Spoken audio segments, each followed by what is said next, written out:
A superhero hammered down on the box office this past weekend. Disney's Thor: The Dark World claimed the #1 spot in its opening weekend, earning more than $86 million.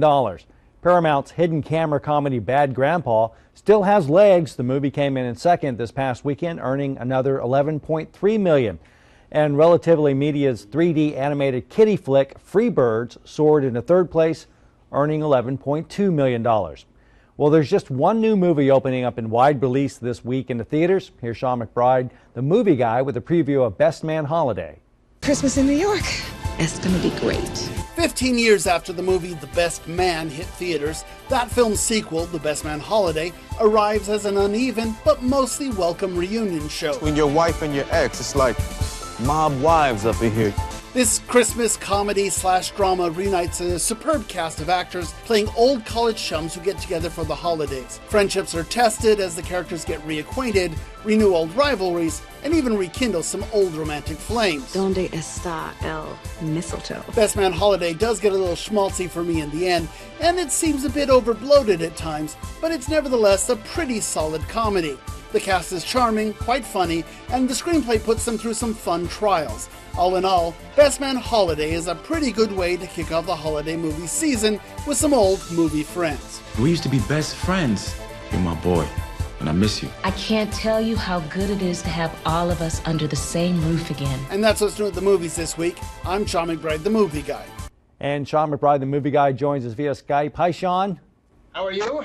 Are you ready for the Thanksgiving onslaught of movies here? Well, we have to get there first, and only one movie this week. It's a little odd, but I guess it's all about the marketing.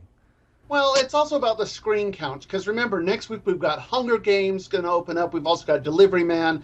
And then 3 days after that, well, Wednesday before Thanksgiving, we'll have films like Frozen and Old Boy. I mean, these are big films that are going to demand huge screen counts. So if you release a film right now, the odds are you're going to get cut back in just a few weeks anyway when these big behemoths come in and take all the screens. So you only have one film willing to take the risk, and that would be The Best Man Holiday, which I think is kind of a fun way to, let's call it counter-programming to the big big Thanksgiving movies.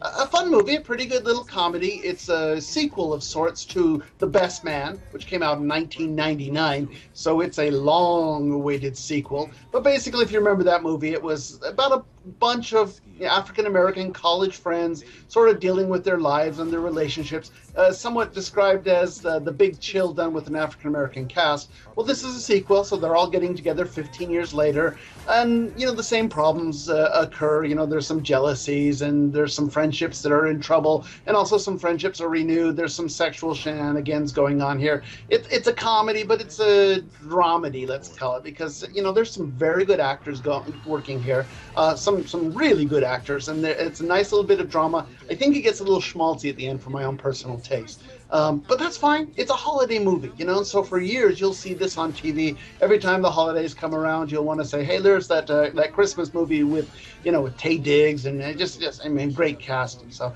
I think it will do well, particularly for audiences that like African-American comedies and dramas. But I don't think it's a great movie by any means. Yeah, these are all the same actors from the original, and I assume, I don't know if you could replace somebody for something like that, but that is a long time, 1999, and together up the same group. That's kind of fun. Yeah, almost 15 years, and I think part of the problem was probably getting all these actors together, because they've all gone on and had very different but very good careers, so probably scheduling was a big problem there. But they all obviously love this film, and to some extent you could claim that this is one of the films that launched all of their careers or helped all of their careers go. So they'll want to get back and repay off those fans. Like I said, it's a fun film. It's a good film. It's not going to be an Oscar film, but certainly it's a good film, a good way to kick off your holidays. Okay, well, I know we're going to get busy in the coming weeks, Sean, with a lot of big releases coming out, so we look forward to that. Sounds good. We'll see you next week, and we'll start them up. All right, thanks a lot, Sean, and we'll see all of you at a matinee.